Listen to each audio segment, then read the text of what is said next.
안녕하세요. 부동산을 보는 눈 리얼아이 박감사입니다. 요즘 일기 신도시 선도지구 관련해서 정말 많은 사람들의 관심이 집중되고 있습니다.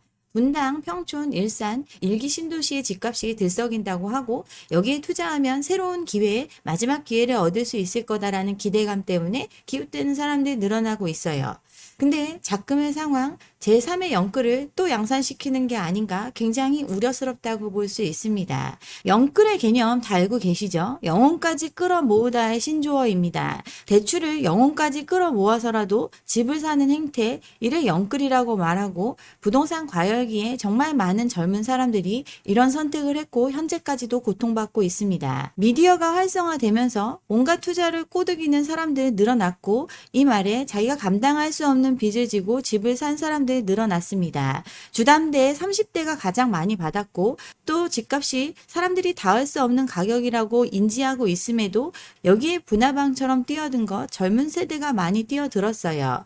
이들의 자산 대비 부채 비중도 엄청나게 높아졌고 이자가 올라가면서 이들의 고통이 확산되고 있습니다. 자꾸 까먹는데 지금 10억이 아무것도 아니라고 생각하는 사람들 다시 한번 과거를 돌아볼 필요가 있습니다. 실수요 위주의 시장에서 경기 침체를 극복하기 위해 가게한테 빚을 내는 정책을 했죠. 빚내서 집사라를 통해서도 그렇게까지 가격이 폭등하지 않았는데 영끌 비투의 시기가 펼쳐지면서 가격은 과거 대비 2배, 3배 가까이 치솟아 올랐어요. 이런 가격이 고금리의 상황을 맞이하면서 꺾이고 있었던 게 최근의 모습입니다. 2030 30개월 만에 54만 채가 영끌을 했습니다. 초저금리 상황, 빚을 마구마구 내주는 그런 현실이었기 때문에 사람들이 쉽게 빚내서 집을 샀지만 금리 인상의 시대가 왔을 때 과연 이들이 견뎌낼 수 있을까 우려했었고 우려했던 상황은 현실이 됐습니다. 영끌이 가장 많이 참여했던 시기 20년, 21년, 그리고 22년 상반기까지입니다. 전세대출, 신용대출, 부모 찬스, 끌어모을 수 있는 모든 대출을 활용해서 집을 샀고 전체의 가격을 지불하기 어려우니 갭 투자가 성행을 했습니다. 그리고 노후 아파트 재건축이라는 희망을 가지고 시립주에서 몸테크 하겠다. 이런 투자들이 횡행을 했습니다. 그리고 이런 화랑을 틈타 수많은 분양이 이루어지는데 GTX 호재에 운운하면서 서울 외곽의 집들을 비싸게 파는데도 수도권으로 가서 너도 나도 분양받고자 애썼습니다. 그런데 금리 인상의 시기가 왔고 거래는 소강 상태로 접어들고 가격이 떨어졌습니다. 가격이 떨어져도 사람들이 사지 않는 상황이 되니 PF 시장의 위기 문제가 불거졌어요. 이를 해결하기 위해서 특례보금자리론 또 최근에는 신생아 대출까지 제1의 영끌, 제2의 영끌이 양산되는 시기 이게 작년까지의 일입니다. 이들마저도 여력이 없기 때문에 시장을 활성화시킬 수 없었는데 또다시 선도지구 이슈를 들먹이면서 금융노예를 자초하는 우려스러운 상황이 도래하고 있습니다. 재건축에 대한 기대감 지금 팽배해 있죠. 재건축이라는 거 기존의 아파트 부지 위에 노후된 아파트를 가지고 있으면 땅을 일부 소유하는 것과 같습니다. 이 노후 아파트의 가치는 이 땅이 새로 개발되면서 새로운 아파트가 되었을 때 그 개발 이익을 향유할 수 있다는 데 있습니다. 노후 아파트를 소유하고 있는 조합원들, 자기가 분양받는 것에 대한 대금을 일반 분양분 수입으로 보전받아서 비용을 적게 내고 새 아파트를 받겠다는 기대감으로 이 사업에 참여를 합니다. 그런데 지분이 작거나 또 분양 수익이 낮으면 그만큼 부담금은 커질 수밖에 없습니다. 새 아파트를 짓는데 들어가는 비용, 이 비용을 어쨌든 누군간 부담해야 하기 때문이죠. 지분이 작으면 그만큼 인정받을 수 있는 권리 금액이 작고 또 일반 분양을 통해서 얻을 수 있는 수익이 낮으면 그 모자라는 돈만큼을 조합원이 나눠내야 하는 것, 이게 재건축의 현실입니다. 상계주공 5단지, 영끌이 가장 많이 갔던 노도강에 있는 단지입니다. 가장 빠른 재건축 속도를 보이고 있었기 때문에 수많은 영끌들이 여기 가서 앞다투어 집을 샀어요. 근데 이들의 추가 부담금 문제가 불거지고 있습니다. 국민평형 84제곱미터를 분양받기 위해서는 7억 원을 내야 된다는 추산 결과가 나왔죠. 오른다고 하니 3억도 안 하던 집을 8억 가까이 주고 산 영끌들입니다. 이거 사면 얼마 부담 안 하고 새 집을 받을 수 있을 거라 기대했지만 워낙 면적이 작고 대지 지분도 작죠. 일반 분양으로 인한 수입은 기대하기 어렵습니다. 그러니 사업에 들어가는 비용 나눠내야 하고 그 비용이 2, 3억이 아니라 현 시점에서 7억은 부담해야 된다는 결과가 나오니 지금 난처한 상황에 빠지게 됐습니다. 재건축 굉장히 불확실한 개발 사업입니다. 비용이 얼마나 들어갈지도 확정이 안 됐고 또 얼만큼의 수입이 있을지도 예상하기 어려운 시장에 참여하는 것, 그게 바로 재건축 사업이고 이 사업이 진행되면서 구체적인 금액이 현실화될 때 사람들은 충격을 받을 수밖에 없습니다.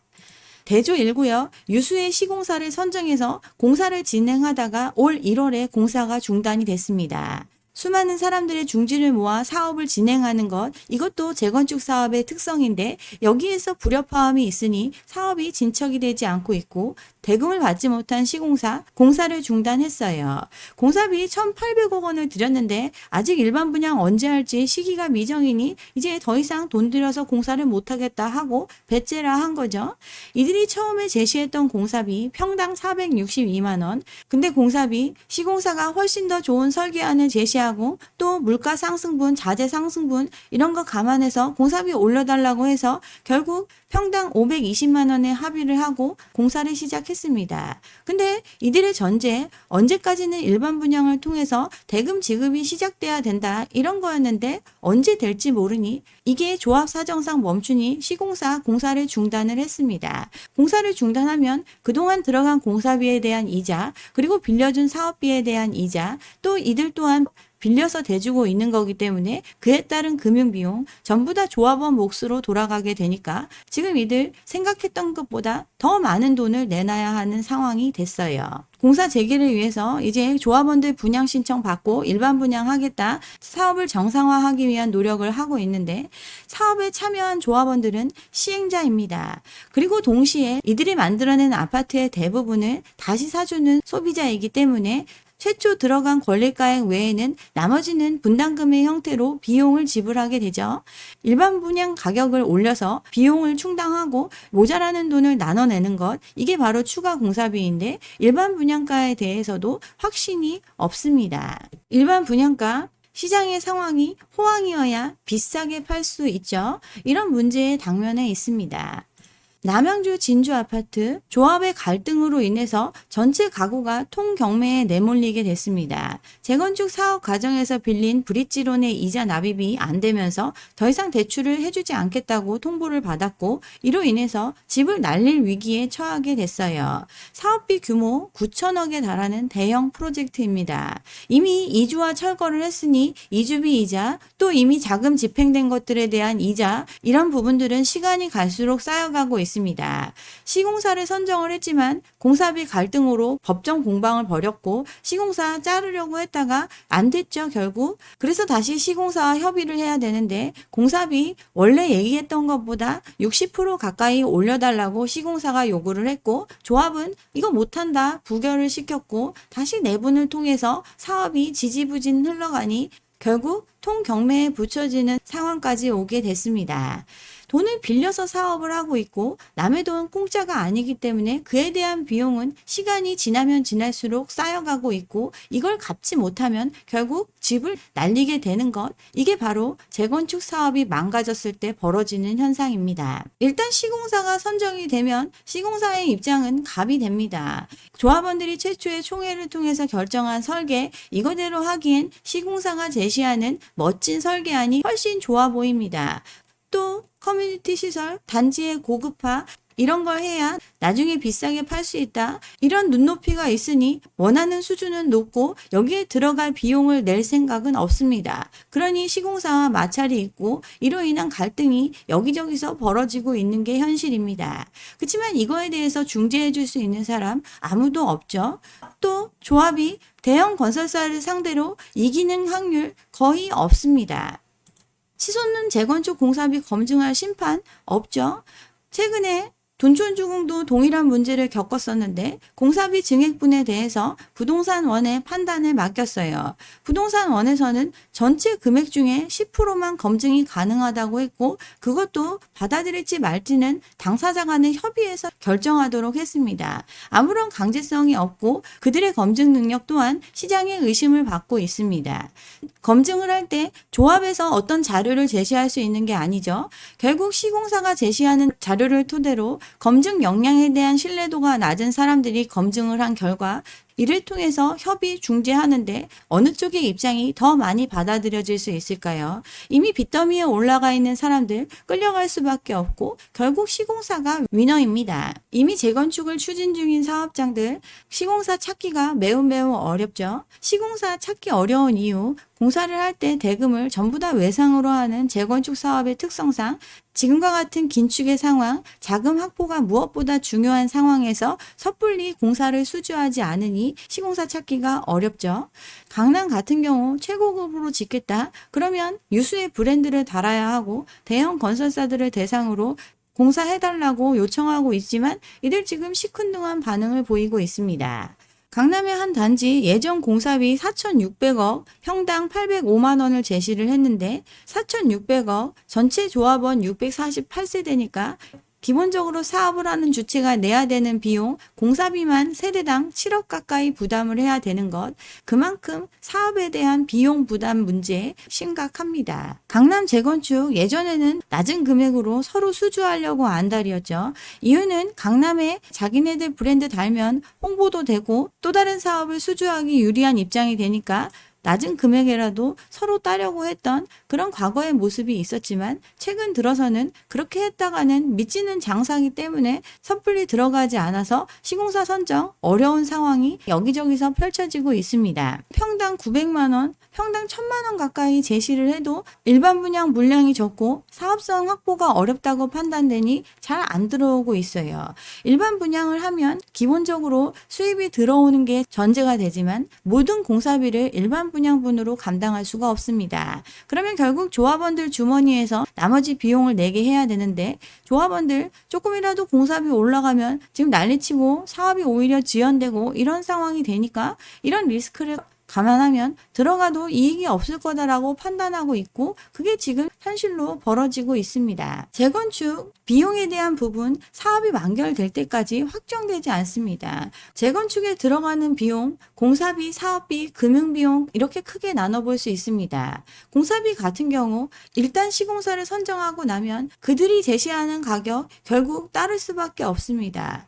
중도의 계약을 해지하려고 해도 이에 따른 리스크가 너무 크고 업계 관행상 새로 들어오는 거 꺼려하기도 하고 오히려 비용이 더 증가하는 상황 벌어질 수 있습니다. 사업비 같은 경우도 이 사업비를 운영하는 주체 바로 조합이죠. 비전문가들, 소유자들이 모여서 사업을 이끌고 이에 대한 책임 팔고 떠나면 끝입니다. 이처럼 비용에 대한 불확실성이 여기저기에 존재하고 있는데 사업을 끌어가기 위해서는 수많은 사람들의 의견을 모아야 하니 최고급으로 짓겠다 이런 말로 현혹해서 사람들 동의를 받아내니 비용을 줄일 방법이 없습니다. 수익적인 측면을 살펴봐도 굉장히 깝깝하죠. 일반 분양가를 높여서 분양 수익을 극대화하는 것, 이건 시장 상황에 따라 달라집니다. 또 이를 통해서 일부 수익을 확보하더라도 조합원들 부담금 없이는 사업을 진행할 수가 없어요. 조합원들의 부담금, 조합원 분양가와 연동되어 있습니다. 그래서 어떤 단지에서는 일반 분양가보다 조합원 분양가가 더 높을 수도 있는 이런 상황이 펼쳐지는 것, 결국 비용 부담의 문제이기 때문에 그래요. 갈등이 있을 수밖에 없는 구조, 이 본연적인 문제를 가지고 있는 게 재건축 사업입니다. 요즘같이 물가 오르고 이자 올라가는 상황에서는 더더욱 이 문제가 커질 수밖에 없어요. 현 정부, 서울시장 모두 지금 재건축만 노래하고 있습니다. 1기 신도시 선도지구 제정해줘서 빠르게 진행하게 해주고 기반시설 부담금 이런 거 면제해 줄 테니까 사업 빨리빨리 해라. 그럼 이에 대한 부담금은 결국 빚내서 내라는 것, 이런 선택을 종용하고 있습니다. 서울시장 또한 마찬가지죠. 서울의 모아타운 소규모 주택사업 온갖 것들 모두 재건축 재개발로 일단 사업을 진행하라고 독려하고 있습니다. 그리고 이 비용 결국 영끌에서 부담하라는 것밖에 안 되죠. 올해 말까지 일기 신도시 재건축 선도지구 지정하겠다고 일산, 평촌, 분당, 삼본, 중동 일기 신도시 해당 지역들의 물량을 배정을 했습니다. 이를 통해서 공급을 활성화하겠다 이런 취지로 제안을 하고 있지만 이 얘기가 나오니까 서로 선도지구 지정을 신청하기 위해서 바쁘게 움직이고 있습니다. 기반시설 설치비 줄여주고 기간 단축해서 금융비용 줄여주고 비용은 낮춰주고 용적률을 높여줘서 수익은 올려주고 이렇게 해주겠다고 하니까 서로 하려고 달려들고 있습니다. 그렇지만 이들이 정작 여기에 혈안이 된 이유, 더 큰 이유는 사람들의 관심이 늘어나서 거래가 늘어나고 가격이 오르는 것, 내 집값이 오를 거다라는 기대, 이거에 초점이 맞춰져 있습니다. 나중에 발생하는 문제에 대해서는 내가 고려할 바가 아니다. 지금 집값보다 가격이 더 뜨기만 하면 된다. 이런 기대감과 열망으로 지금 경쟁에 나섰어요. 기대대로 움직이고 있죠. 부동산 꿈틀거리고 유력한 후보 단지들 호가가 올라가고 있습니다. 일기 신도시 다 경기도에 있죠. 이러니 서울에 이어서 경기도 집값이 오른다, 집값 오른다라는 얘기 나오고 이는 이 정책을 주도하는 사람들 입장에서도 반가운 얘기죠. 시장이 살아나고 사람들이 더 영끌해서 뛰어들 수 있는 그런 분위기가 형성되고 있습니다. 그렇지만 재건축 사업 그렇게 쉬운 문제가 아니고 선도지구 지정만 된다고 해서 사업이 일사천리로 진행될 수 있는 문제 결코 아닙니다. 분당 집값 많이 오른다고 했는데 복병이 있죠. 일기 신도시 개발 당시에 무슨 마을 이렇게 많이 개발이 됐는데 각각 다른 단지가 서로의 땅을 공유하고 있는 형태로 사업지가 정리되어 있습니다. 이들 통합 재건축이 틀어지면 사업이 진행되기 굉장히 어렵습니다. 해결이 안 되면 사업은 엿가락 늘어지듯 늘어질 수밖에 없습니다. 공유물 분할이라는 거 정말 쉽지 않아요. 이미 깔고 앉고 있는 건물들의 크기, 지분의 크기에 따라서 정확하게 땅을 나눈다는 것 소송을 통해서 하더라도 짧아도 수년이 걸리는 일입니다. 예전에 재건축 사업할 때 상가 필지 분할해가지고 빼고 재건축하겠다 뭐 이런 얘기했던 사업장들 결국 상가한테 인센 주면서 겨우겨우 사업을 마무리하는 형태로 됩니다. 그만큼 공유물 분할 어려운 일인데 이게 분당 같은 경우는 일반적인 문제로 자리 잡고 있습니다. 그리고 선도지구 지정된다고 해서 갑자기 사업성이 좋아지지도 않죠. 워낙 부담이 크기 때문에 사업이 안 되는 것 일부를 정부가 부담할 수 있는 일부 부분을 면제해 줌으로써 사업을 활성화시키겠다고 하지만 결국 들어가는 사업비 나눠낼 수밖에 없고 이를 조합원 모두가 끌어낼 수 있느냐 없느냐에 따라서 사업이 진행될 수도 안 될 수도 있는 게 재건축 사업입니다. 개별 조합원의 자금 여력, 즉 추가 분담금을 얼마나 감당할 수 있느냐가 이 사업의 진행 여부 키입니다. 일기 신도시 한다고 해서 모든 지역이 뜨는 것도 아니죠. 일산 같은 경우 집값 그렇게 힘을 받지 못하고 있습니다. 경기도 대부분의 지역들 비싸게 팔 거라고 기대했지만 집이 안 팔리고 있습니다. GTX 호재가 있고 삼성전자 호재가 있는 평택의 아파트 청약 경쟁률 0.03대 1이었죠. 계약금 1,000만 원만 내면 되고 나머지 60% 전액 무이자로 분양만 받아달라고 했지만 분양 참패를 겪었습니다. 분양가 84 기준에서 4억 5천, 경기도 웬만한 지역들 지금 다 이 정도 가격에 분양하겠다고 하고 있는데 안 팔리죠. 그만큼 수요해줄 사람들 돈이 없습니다. 호재만 믿고 집 안 팔고 버티고 있는 사람들 여전히 많죠. 지금 좀 정신 차리고 내놔도 안 팔리고 매물로 쌓여가고 있습니다. GTX, 서울에서 먼 곳이 GTX라고 했는데 이 GTX 노선이 개통을 앞두고 있지만 매물은 쌓여가고 있고 팔리지 않고 있습니다. 파주, 운정, 용인, 기흥 이런 지역들 집값 오히려 떨어지고 있어요. 광명 같은 경우 서울 서부권에 굉장히 가깝고 또 택지 개발을 통해서 대규모의 아파트 단지들이 입지하고 있고 또 재건축 재개발을 통해서 수많은 아파트가 공급되고 있는 지역입니다. 여기 집값 최대 4억이 증발을 했어요. 3기 신도시 호재도 있고 모빌리티 특화도시 조성 기대도 있지만 집값은 끊임없이 떨어지고 있습니다. 공급이 계속되고 있고 사람은 없고 그러니 거래는 없고 집값도 안 오르고 금매로 내놓는 물건들 팔리니까 집값이 속절없이 떨어지고 있습니다. 원하는 가격 형성이 안 이루어지고 있다. 세대수가 적당히 많으면 담합을 해서라도 가격을 올릴 수가 있는데 워낙 많고 급한 사람이 많으니 싸게 팔아치우고 있고 그게 실거래로 찍히니 사람들 더더욱 관망하고 가격이 조정되고 있습니다. 13개 구역에서 정비사업이 한꺼번에 진행 중이고 입주 시기가 비슷하면 물량은 더 쌓이고 집값은 더 떨어질 개연성이 높죠. 정비사업을 많이 해가지고 가격 변동이 없고 나중에 한꺼번에 완공되고 입주되면 그때 주택이 남아도는 단점이 있다고 이 지역 공인중개사도 이야기하고 있어요. 선도지구 지정한다고 하니까 호가가 3억 오르고 또 여기서 조금 깎아주면 사는 사람 생겨나겠죠. 그들의 선택과 비슷한 선택을 한 케이스 보면서 좀 더 생각해 보셨으면 좋겠어요.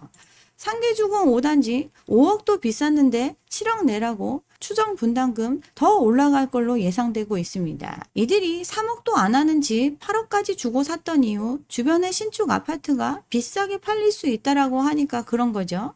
인근의 신축 브랜드 아파트 실거래가 12억 정도 됐다고 하는데 2년 동안 거래된 거 꼴랑 2건입니다. 이 가격만 믿고 8억 주고 2, 3억 부담해도 2, 3억은 남는 장사다 이렇게 생각하니 최고가의 집을 산 영끌들이 생겨났어요. 그런데 지금 가격 어떻죠? 8억을 찍었던 집가 4억까지 내려왔습니다. 주변 신축 가격이 올라가면 재건축하면 그 가격 된다. 비용은 전혀 생각지 않고 선택을 했는데 지금 5억 주고 사더라도 7억의 분담금이 확정된다 하더라도 신축을 사는 것과 다를 바 없습니다. 신축은 당장 입주라도 할 수 있는데 이건 언제 입주할지도 모르고 또 7억이라는 부담금이 8억이 될지 10억이 될지 알 수 없는 상황에서 지금 5억에 사는 선택 할 수 있는 사람 많지 않겠죠?